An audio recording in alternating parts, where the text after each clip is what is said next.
Next Chapter Podcasts. Ready to launch your business? Get started with the commerce platform made for entrepreneurs. Shopify is specially designed to help you start, run, and grow your business with easy customizable themes that let you build your brand, marketing tools that get your products out there, integrated shipping solutions that actually save you time, from startups to scale-ups, online, in person, and on the go. Shopify is made for entrepreneurs like you. Sign up for your $1 a month trial at shopify.com/sell today. This episode is brought to you by CarMax.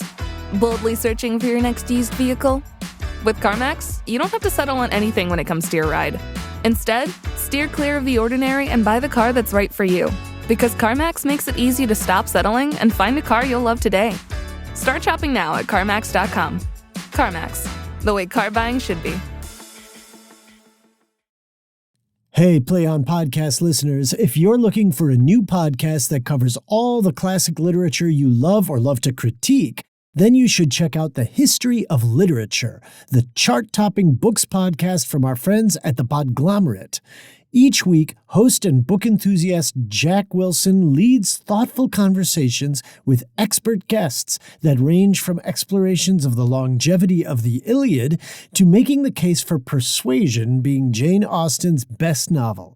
I'm excited to share a special episode of The History of Literature with you all today that features a conversation with English Shakespearean scholar and novelist Sir Stanley Wells about his new novel, What Was Shakespeare Really Like? Plus, notable true crime author David Ellis stops by to discuss his choice for the last book he will ever read. Get ready for thrilling conversations about the greatest English playwright you won't want to miss. You can follow The History of Literature on your favorite podcast app. And now, without further ado, here is The History of Literature. The History of Literature podcast is a member of the Podglomerate Network and LitHub Radio.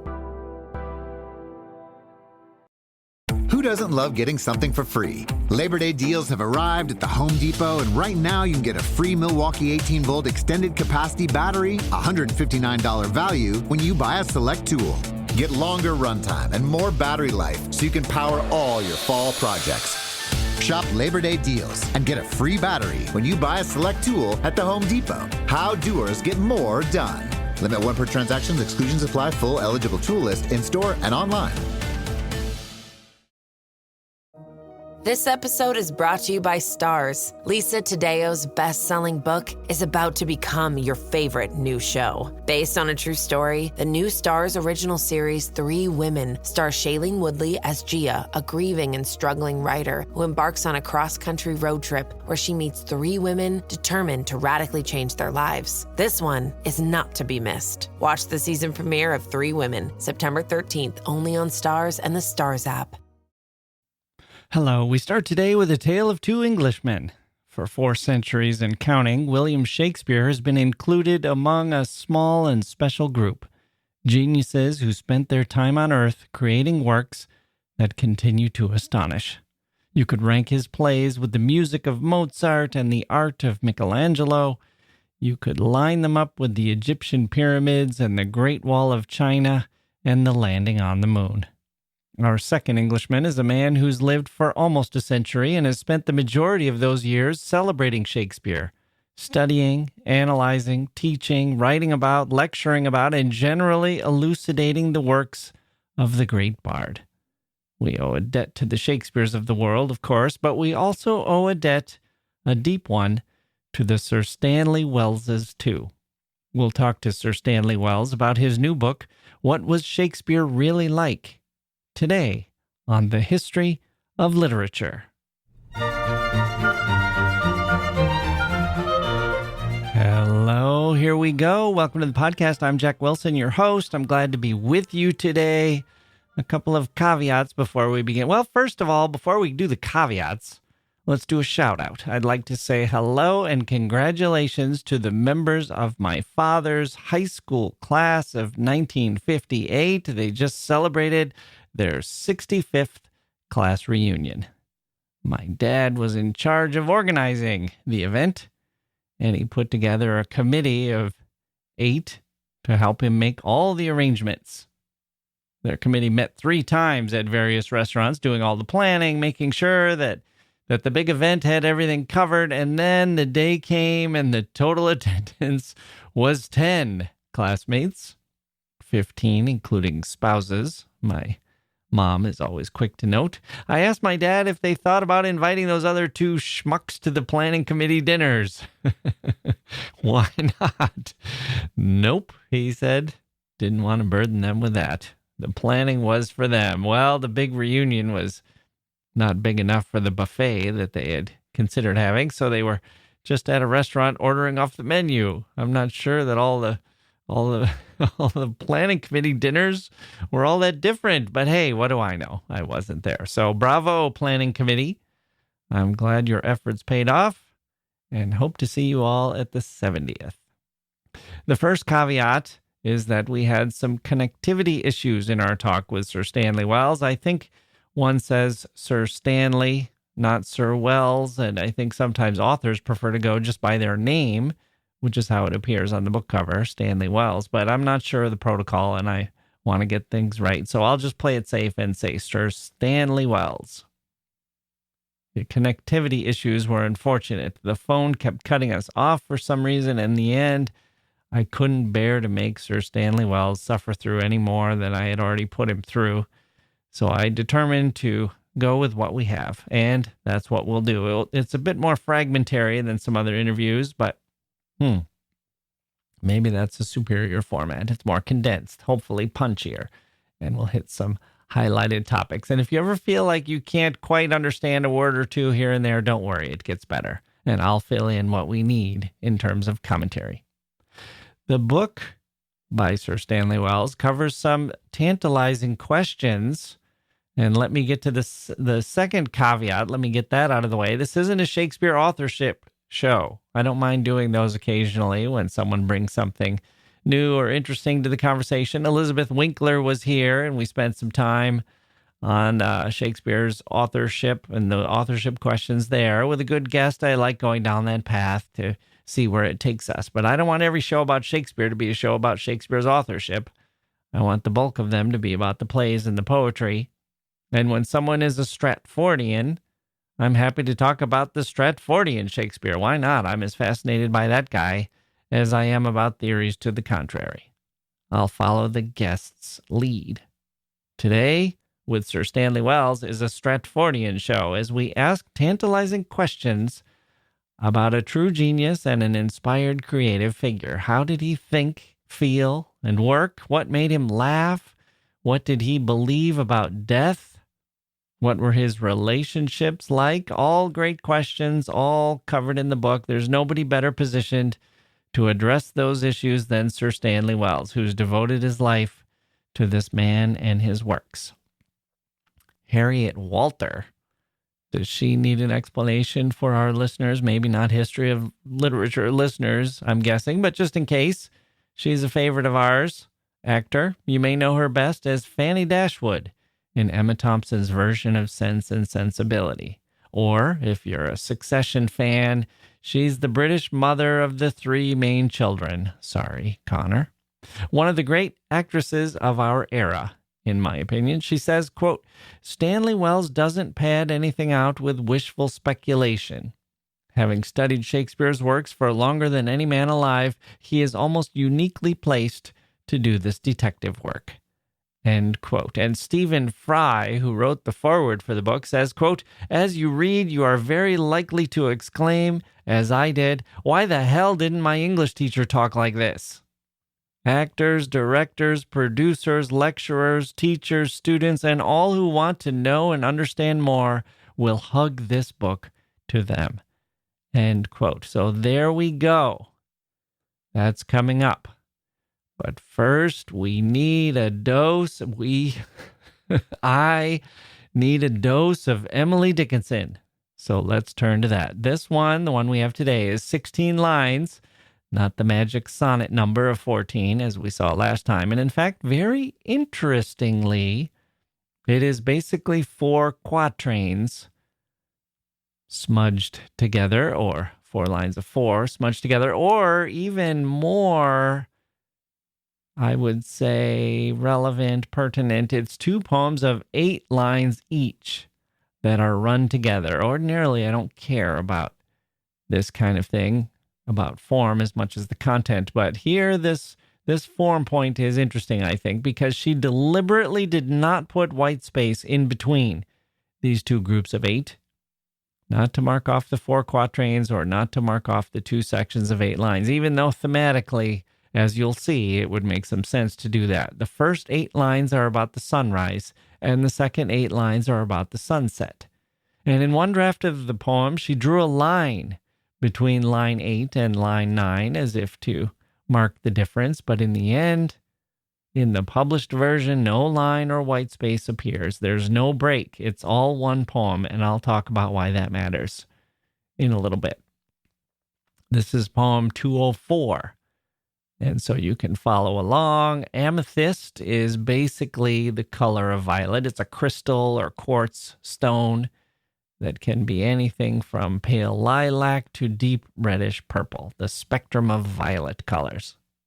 Bobolinks are small songbirds, present in New England, often black with some white feathers running down their back and a yellowish back of the head. And you'll hear me say the word style, but that's not style as it's commonly used. It's spelled S-T-I-L-E, and that refers to an arrangement of steps that allows people, but not animals, to climb over a fence or wall. And a dominie refers to a priest or a clergyman.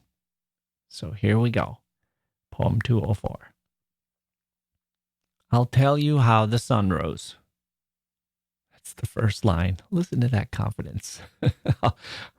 Yes, I'm listening, Queen. I'll tell you how the sun rose, a ribbon at a time. Oh, boy. Pause there again. I won't pause for every line, but man, that one is so good. A ribbon at a time. You've seen sunsets. The horizon changes with sunsets. You get the horizontal if you're really looking at a sunset, right? If you can see the horizon, you get the horizontal slats, or even better, ribbons. The colors shifting, climbing one after the other, one at a time, a ribbon at a time. Those are basically 2 perfect lines, in my humble opinion. I'll tell you how the sun rose, a ribbon at a time. The steeples swam in amethyst. The news, like squirrels, ran. The hills untied their bonnets. The bobolinks begun. Then I said softly to myself, that must have been the sun. That's the first 8 lines. I'm tempted to just keep going because there's no white space here.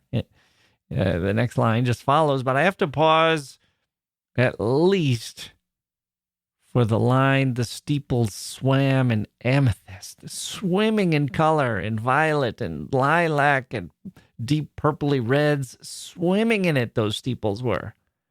Changing colors along with it, as if we're seeing the body in water, swimming in the color, not like shipwrecked sailors flailing around, not like someone drowning, but swimming with some dignity and majesty, like swordfish or like champion swimmers, proud and confident, more at home in the water than they are on land. Steeples that say, yes, we're made for this color. It suits us. We can wear it. We're worthy of this light. And finally, the light is worthy of us. It's grand, majestic, holy.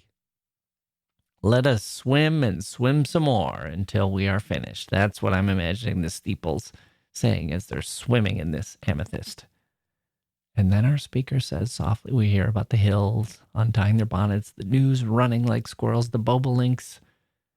We hear the chirping. You see this in sort of, you can almost see her gaze of her field of vision. She's looking at the horizon, then the steeples, then the news running toward her, the hills, the birds. She's zooming in, zooming out.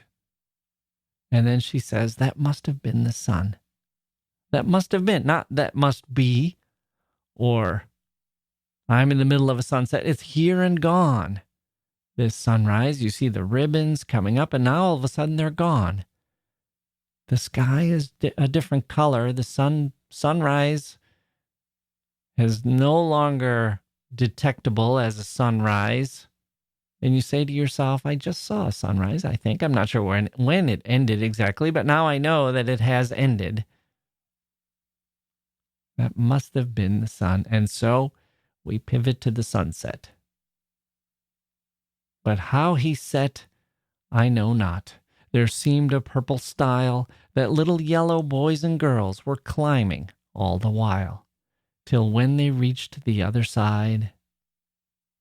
Let's pause there. Again, gorgeous description. Dickinson doesn't just say the sun rose with beautiful colors, light pinks, yellows, turning everything purpley for a while.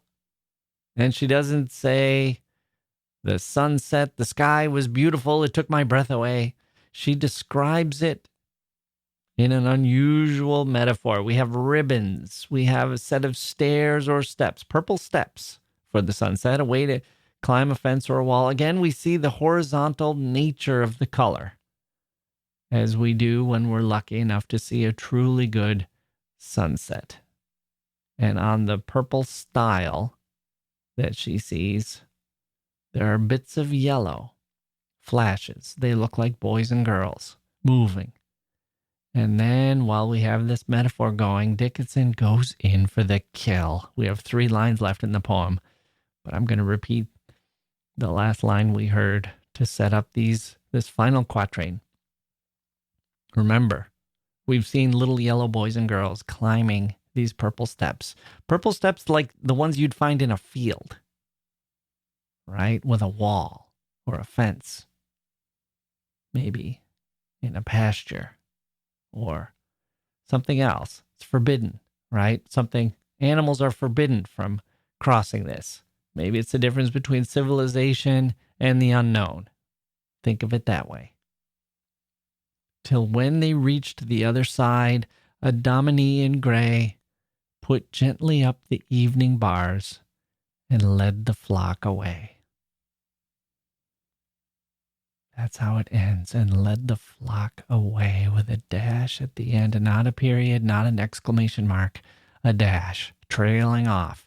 That flock of children following the dominie or priest or preacher who's in gray. Our metaphor is working on so many levels here. First, there's just the visual, the color. The sky turns from purple and yellow to gray as the sun disappears, and then evening or darkness sets in, the evening bars. I'm picturing this as the same as a ribbon, a wide flat beam, a section. One by one, these bars are going up across the sky, closing it off. The color is gone for the night. But the children, those yellow children, are gone too. The religious man in gray, the grayness of the man on the sunset has led them away. The Lord is their shepherd after all, and they are his flock. We know this from the 23rd Psalm. And they're gone, just as we'll all be gone to somewhere else. A life after this one, a world after this one, and it's religious figures who usher us toward that world. We will be gone to a world after this one, we hope. That's the destination for our flock, just as the destiny of the day is to disappear. Death will follow life as night will follow day. But this is not something to be feared so much as recognized with something like awe and wonder. The bars are put up gently. This is done with love and purpose as we imagine that God sends us to death. It might seem horrible and tragic, but no doubt from his perspective, there is a reason for it. Maybe it's to bring us to heaven. Maybe it's to give us the bliss of release from this world. It's not death mowing us all down like the greatest serial killer of all time. It's death as a gentle clergyman saying, it's time, dearies, follow me. I mentioned there not being a break here between the first 8 lines and the second 8 lines, and I think it's because Dickinson doesn't want us to think about the day at all. The day where we work and live and love and sweat and toil. We don't see the sun at noon while we're in the fields. We don't see the activity of the day. There's no time for that and no room in the poem for it. It's all sunrise and sunset, 2 daily miracles, and they're pressed together.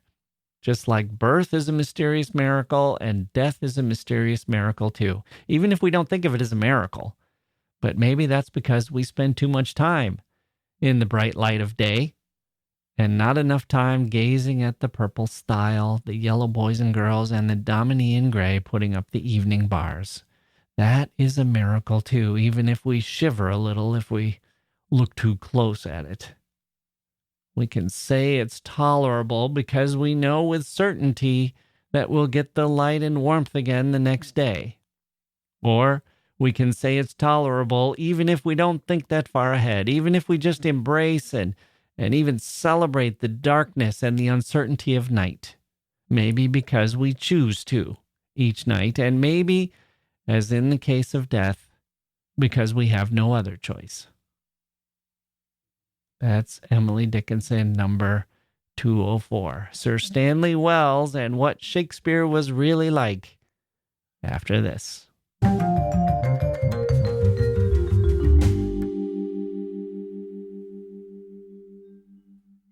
Hey everyone, it's Jack with a little September housekeeping. We have a great fall season planned and we're working hard and we could use your help. Emma has been loading up the Instagram account, so if you're an Instagrammer, please do follow her at History of Literature Pod. If you have room in your budget, you can help us out at patreon.com/literature for a monthly recurring donation, or historyofliterature.com/donate for a one-time gift. Think of it as buying me a coffee or a beer, or Emma, a glass of wine. That's patreon.com/literature or historyofliterature.com/donate. And finally, we've been advised to resurface some previous content that could use a little love. If you remember a past episode that resonated with you, we'd like to hear about it. Send your ideas to jackwilsonauthor@gmail.com. Tell us which episode you liked and a little bit about why you liked it. That's JACKE, wilsonauthor@gmail.com. Thank you, listeners. You are truly the best. This podcast is supported by Progressive, a leader in RV insurance. RVs are for sharing adventures with family, friends, and even your pets. So if you bring your cats and dogs along for the ride, you'll want Progressive RV insurance. They protect your cats and dogs like family by offering up to $1,000 in optional coverage for vet bills in case of an RV accident, making it a great companion for the responsible pet owner who loves to travel. See Progressive's other benefits and more when you quote RV insurance at Progressive.com today. Progressive Casualty Insurance Company and Affiliates. Pet injuries and additional coverage and subject to policy terms. At Sierra, discover top workout gear at incredible prices, which might lead to another discovery. Your headphones haven't been connected this whole time. Awkward. Discover top brands at unexpectedly low prices. Sierra, let's get moving. Okay, we are honored to be joined now by Professor Sir Stanley Wells, the honorary president at the Shakespeare Birthplace Trust and one of the world's greatest authorities on the life and works of William Shakespeare. In addition to his many books, he is also the general editor of the Oxford and Penguin editions of Shakespeare. He joins us today to discuss his newest book, What Was Shakespeare Really Like? Sir Stanley Wells, welcome to the History of Literature. Thank you. It's a pleasure to be with you. So I'd like to start with your background, if I may. Yeah. When did your interest in Shakespeare begin? Well, I first got interested in Shakespeare when I was a schoolboy a long time ago, and I'm 93 now, so that was in the 1930s.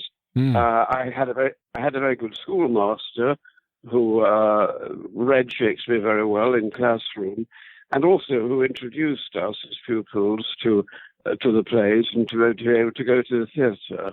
And I was able, in Hull, in Yorkshire, where I lived, to see a touring company run by a great Shakespeare actor in his time called Donald Wolfett.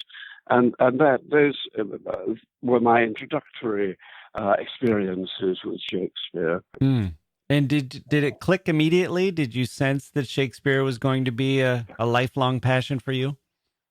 No, I wouldn't say I thought it was going to be a lifelong passion, but I have many interests. I'm very interested in music as well, for example. But at the same time, I recognized an affinity with Shakespeare, which carried on when I went to university.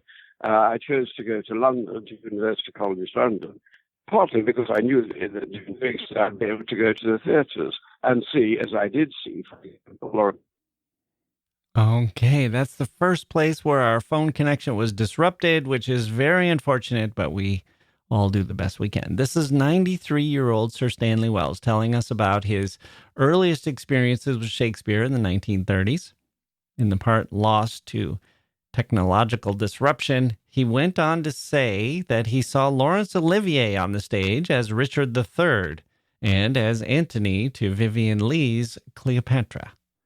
I guess I will someday have a few stories like this. I saw Sir Patrick Stewart once as Macbeth in Brooklyn and Christopher Plummer as Lear in a performance in Stratford, Ontario. Not too shabby, but Olivier and Vivien Leigh must have been phenomenal. And Sir Stanley also, I said I'd call him Sir Stanley Wells, didn't I? Sir Stanley Wells also celebrated his 21st birthday by seeing Alec Guinness as Hamlet. What a time to be in London going to the theater. What a time to be alive. So let's turn now to my next question. The audio in this section is a little patchy, a little tough in patches at least, but hang in there, dear listeners. Things will get better. So you have, because of your decades really working with Shakespeare, you have this unique perspective. And I'm curious if you've seen that the way Shakespeare is treated in our society or our approach to Shakespeare, has that changed over time? Have you noticed a difference in the way we think of Shakespeare and his works? I think there have been some differences. I think perhaps nowadays we're more likely to think of Shakespeare in politicized terms, to look in his work for of our own society, to try to see ourselves in him. Mind you, it goes back a long way too, because in the 1950s, for example, when I was a boy, Shakespeare was being used for political purposes. Coriolanus particularly was used in conservative productions, both to propagate conservative views and also, paradoxically, to propagate revolutionary views. So Shakespeare has always been susceptible to political and contemporizing interpretation, I think. Right. So in some ways, the more it changes, the more it stays the same. He's always reflecting the era in which he's... Yes, I think that's true. It's partly because of his the openness to interpretation. Right. Okay. So let's turn to the book. What was Shakespeare really like? Was this written for a general audience or Shakespeare aficionados or... Well, it's written for people interested in Shakespeare. It has a curious genesis. It was originally written as lectures to be given online, to be given in person here at Stratford-upon-Avon. But because of the pandemic, they had to be shortened and given online instead of in person. Then I've into the book it is now. So the audience that it was aimed at was people who were interested in Shakespeare, but not totally, not specialists in any sense. No, it's a book. Practically everything I've written actually has been written for general reader, except when I've been writing on technical matters. I have written sometimes. Some of my books are concerned with editorial matters, for example, which is rather more limited interest. But I believe in communicating, and I believe in getting in touch with people, interesting people, entertaining people, as well as, I hope, illuminating the topics I'm talking about. Right. Well, I've gone through it, and I can tell the listeners that it is very readable and very accessible, and it certainly is something that speaks to me. And I'm a fan, but not an expert. Well, you're the ideal reader for it, then. Okay, so you walk through 4 questions, and I take it these sort of came out of the 4 lectures that you were giving, and now they're the 4 chapters in the book. So let's walk through them one by one. And the first one is, how can we even hope to know what he's like? Shakespeare famously has a sort of absence of biographical detail, and some might say, why do we need to do this at all? Why not let the plays speak for themselves? Why do we care about who Shakespeare, the author, was? Yeah. Well, there are two questions there, aren't there? One is why do we care what he was like anyway? Mm-hmm. And I think the answer there really is natural curiosity. Yeah. If we admire people, if we admire great figures of the past, whether, for example, Michelangelo or whatever, it's natural for us as human beings to know what they were like as human beings. Mm-hmm. So that's part of it, I think. Yeah. What was the other question? The second question, I think, would be, how can we know? How can we know? Well, there are various ways in which we can think about it. We could look at, for example, at his attitude to work. We can think about that in relation to the amount of work that he did, to the number of plays that he wrote, the regularity with which he wrote plays. We think about the ambition with which his plays demonstrate, the fact that he gets more and more, I would think, more and more passionate in his engagement with human activity in the later plays as he is in the early ones, in the great tragedies, such as King Lear, for example. And we can think also about what other people say about it. We have some evidence of what other people said about it. We can think about his business dealings. We can see that, for example, he was a good businessman. We'd see this from the purchase that he made in Stratford, the amount of land that he bought. Once again, we were cut off at that point, alas. And the good news is he's previewing the kinds of things you can expect from his book. How do you know what Shakespeare was like? You can look at the kind of land he bought, his attitude toward work, and evidence such as that. And there's some evidence, but not a lot. And so my next question was, well, what can we learn about Shakespeare, the person, from his plays?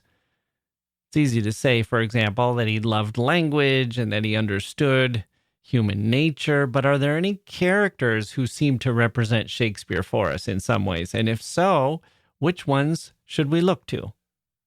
Let's take our last break and then come back with his answer. Do you think we can discern his personality from the characters that he writes, or is he too judicious and fair-minded, or do you see any of his characters as kind of a stand-in for the real Shakespeare?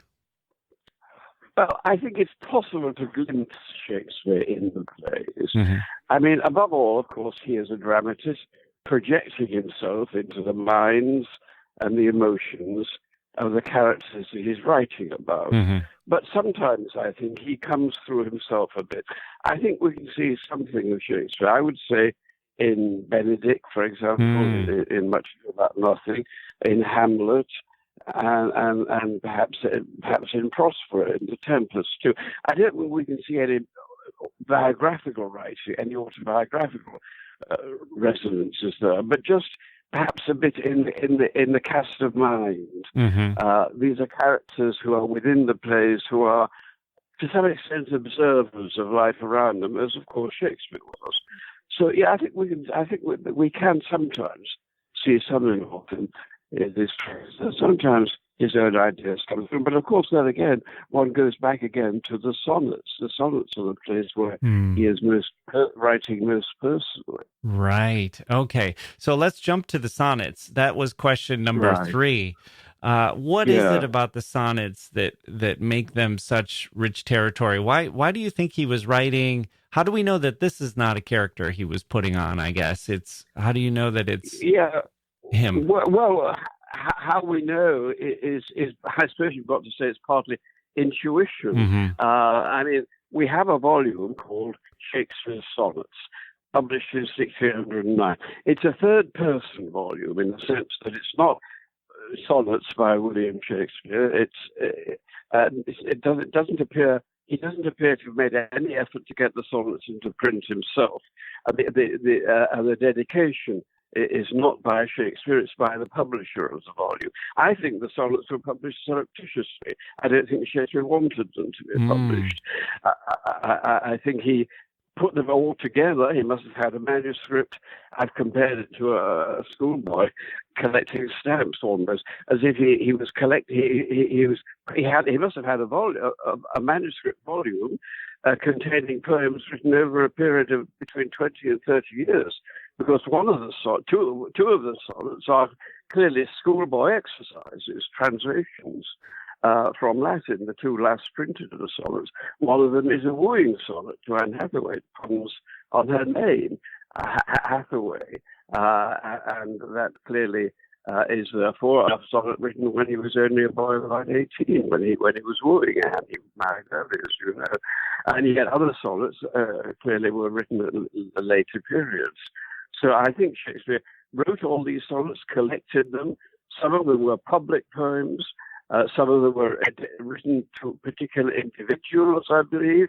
Others were very, very private poems indeed, private meditations, which is part of why I think they didn't want to be published. One of them, he puns on his own name several times. He puns on his name, Will. And it ends with the words, "My name is Will," which is a very clear indication indeed of authorship, that William Shakespeare had written that poem.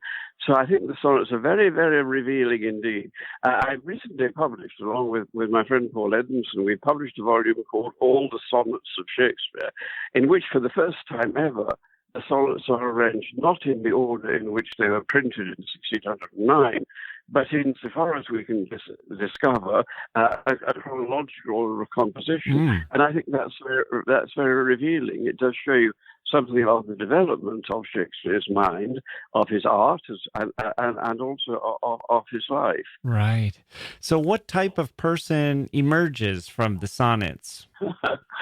Oh, what type of person? Well, a man with a sense of humor, a man with a clear self-investigative qualities, a man who thought deeply about life around him, but also about his own responses to life.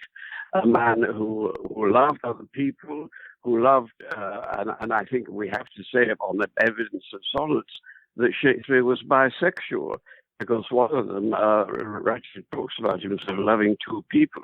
Two loves I have, he says, of comfort and despair. He seems to have been angry sometimes about his private life, worried about his conduct in relation to other people.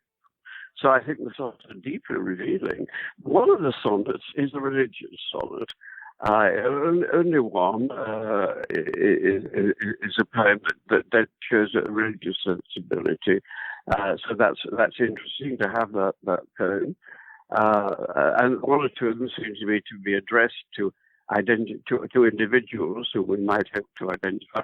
I suspect that some of them are addressed to the Earl of Southampton, Henry Wriothesley, to whom he definitely addressed his narrative poems, Sir Adonis and the Rape of Lucrece, published respectively in 1593 and 1594, with very revealing personal dedications printed in them.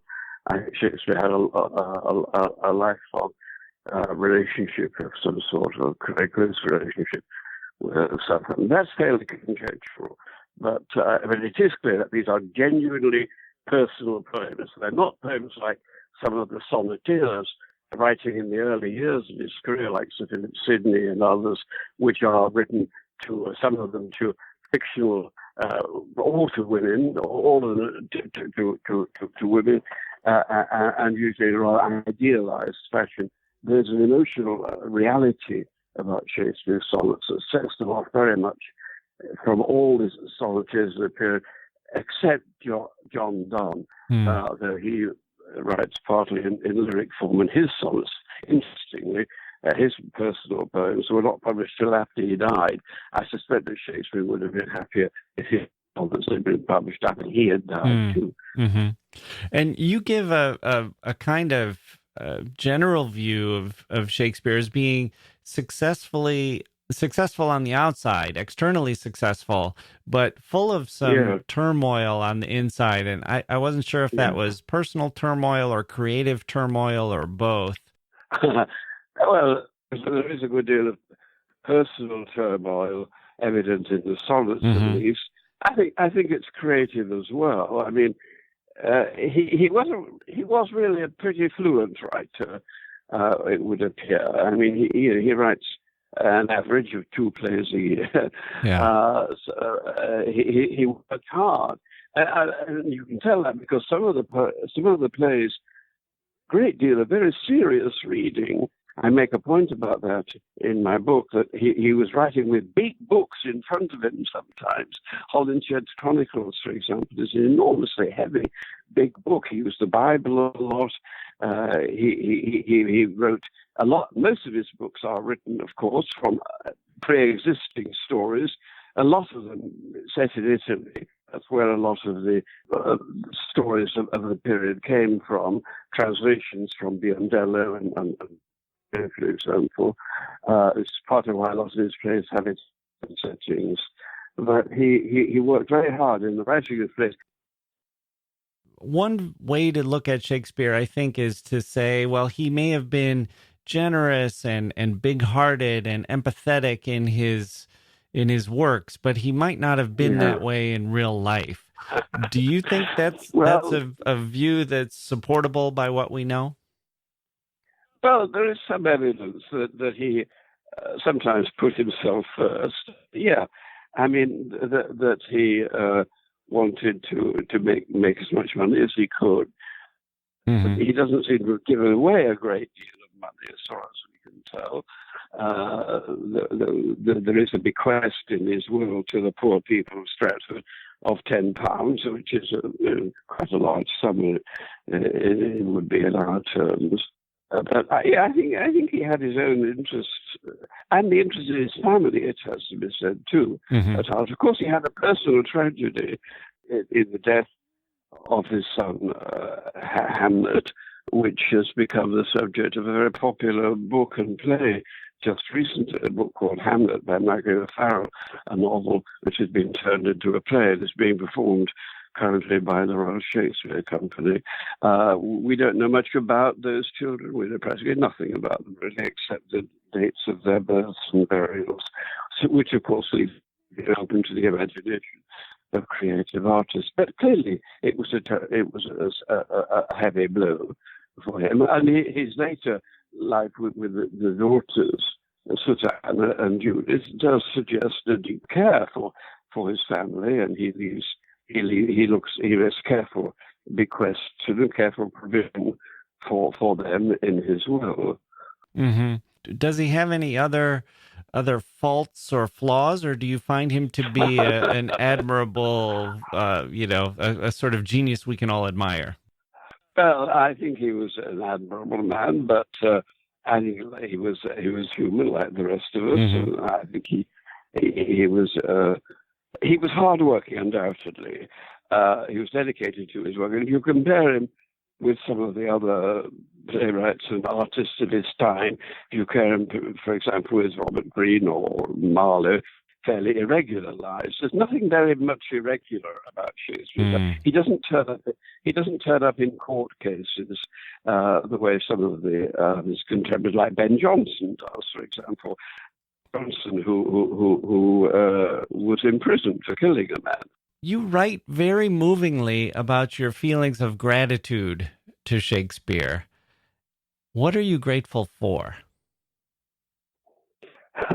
Well, for intellectual interest, for emotional interest, for practical things in a sense, because after all, I've made my life out of writing about Shakespeare, lecturing about him. But of all, I think, for the enrichment, the imaginative enrichment that his plays and his sonnets afford. In the same way, I'm grateful to, say, Hubert or Mozart or Beethoven, one of the great composers, one of the great musicians, or to Dickens and Jane Austen, for example, among other writers. I think it's natural for us to feel gratitude to the figures of the past, and also those who are working now, the artists who are working now, for the ways in which they've enriched our lives and enhanced our experiences. The book is called What Was Shakespeare Really Like? The author is one of the leading Shakespeare scholars of our time. Sir Stanley Wells, thank you so much for joining me on the History of Literature. Thank you. Okay, and again, my apologies for the audio. We tried 4 different times and we just couldn't quite get that clear connection. But I thought it was worth sharing the interview anyway, because everything we can get from Sir Stanley Wells is worth having.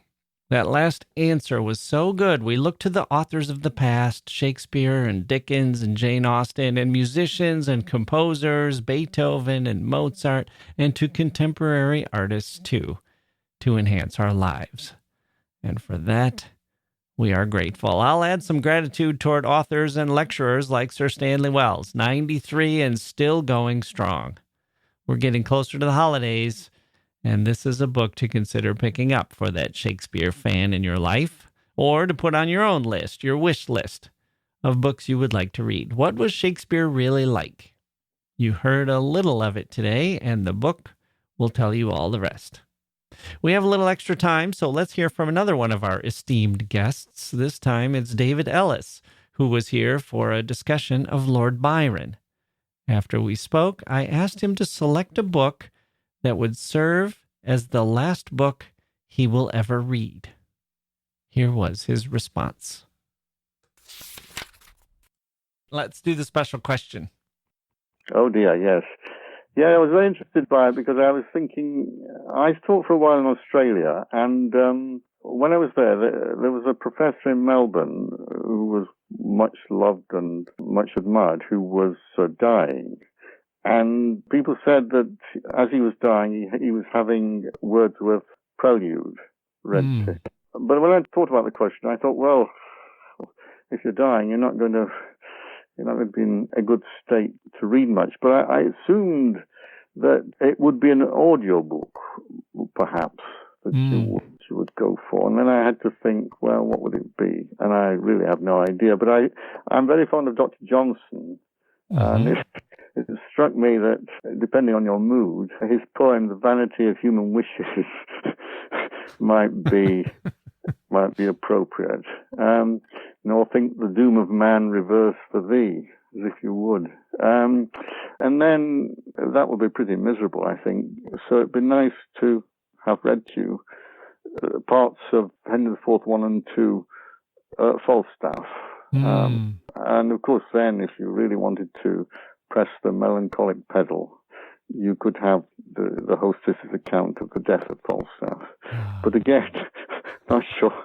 This was really but The Vanity of Human Wishes, as we look round the world, I don't know about your world, but in this country, would be an appropriate text, I think. It sounds like you're thinking of your favorite text, but then you're having some second thoughts, thinking, well, maybe that wouldn't be so good for the final book.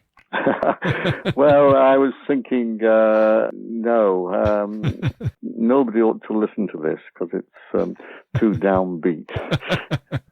You want something a bit more cheerful. Okay, David Ellis, thank you for joining me on the History of Literature. Thank you for having this, and yes, happy reading of Byron. Okay, there we go. My thanks to Sir Stanley Wells for joining me, and to David Ellis for that cameo appearance, and of course to Emily Dickinson for being her usual inspiring self. We'll be back next time with a look at Anna Sewell, the author of children's classic Black Beauty, who had a surprising life. At least it was surprising to me. I knew almost nothing about her. The book's publishing career was also full of twists and turns. We'll be traveling to New England, or I guess to New York, and to Sleepy Hollow to check out Washington Irving and the Headless Horseman. Soon, it's a good October episode, Homer and his Iliad might storm onto our stage later in the month, and we have some other good episodes planned as well. Happy October, everyone. I'm Jack Wilson. Thank you for listening, and we'll see you next time.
Hey, Play On Podcast listeners, if you enjoyed that episode of The History of Literature and you want more fascinating conversations about authors like Shakespeare and David Ellis, follow The History of Literature on Apple Podcasts, Spotify, or your favorite listening app.